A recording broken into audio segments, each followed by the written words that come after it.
It's still dark in the early morning hours on June 17, 1775 in Boston, Massachusetts.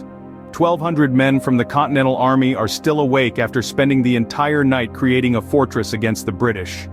The Continental Army had only been informed less than a day prior that the British planned to attack Bunker Hill. The only problem? They set up the fortress in the wrong location. The battle never took place on Bunker Hill. What caused this confusion? The Battle of Bunker Hill, as it is known, was a pivotal role in the American Revolutionary War. A saga filled with courage, sacrifice, and strategic maneuvers, a tale that shaped the course of American history. The Charlestown Peninsula, a piece of land jutting out into Boston Harbor, was about to become the stage for a huge moment in American history. The Charlestown Peninsula was a strategic gem. It overlooked both Boston and its harbor, a perfect spot for the Patriot forces to keep a watchful eye on their British adversaries.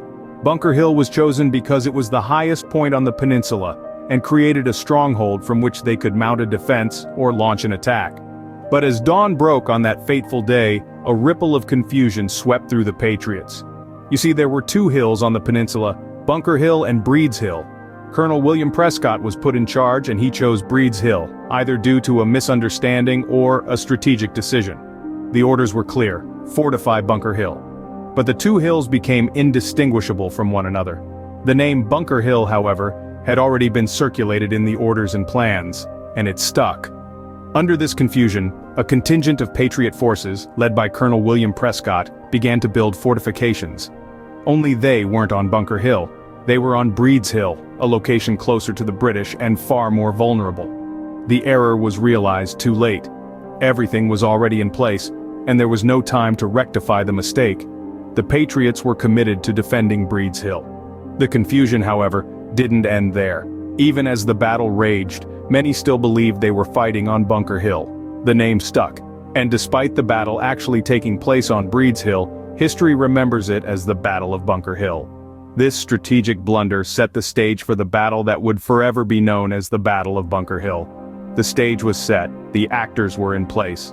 All that was left was for the curtain to rise and the drama to unfold. As the British woke with expectations of easily taking Bunker Hill, they were stunned to find the fortifications erected on Breed's Hill that were not there the day before. The British, confident in their superior numbers and firepower, prepared their assault.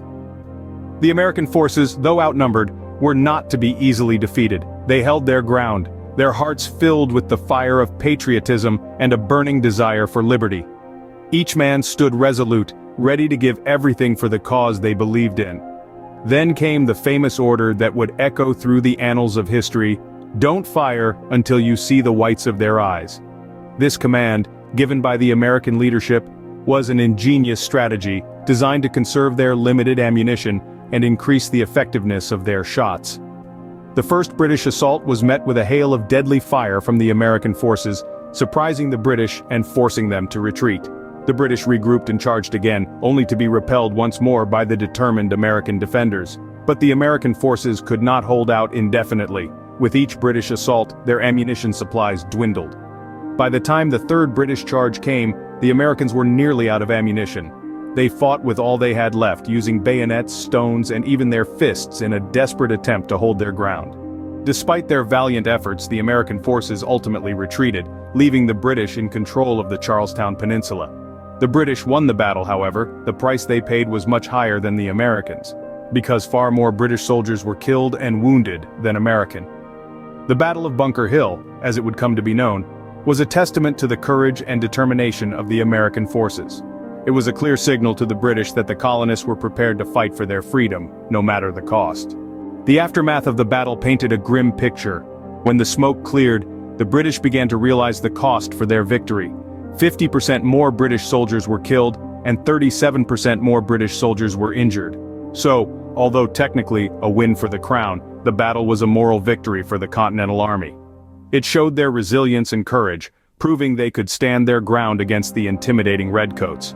The mistake of Breed's Hill did hold an advantage.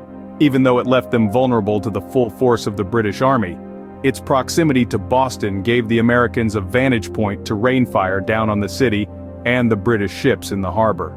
News of the battle began to spread, and the name Bunker Hill traveled with it. The newspapers, the letters, the songs, All referred to it as the Battle of Bunker Hill. And so the name endured, forever etching Bunker Hill into the annals of history, even though the blood was spilled on the slopes of Breed's Hill. So the Battle of Bunker Hill, in a twist of historical irony, is named after a hill where little of the actual fighting took place.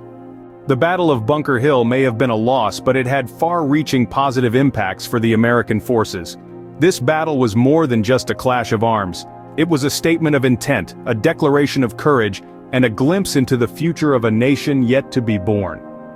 The American forces, composed mostly of untrained militia, had managed to stand toe-to-toe with the well-disciplined British Army.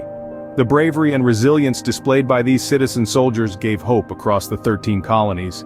It was a morale booster, to say the least, proving to the Americans that they indeed had the mettle to stand up to the mighty British Empire. But the impact was not just felt on American soil.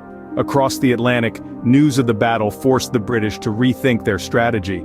It made them realize that the colonists wouldn't be easily subdued.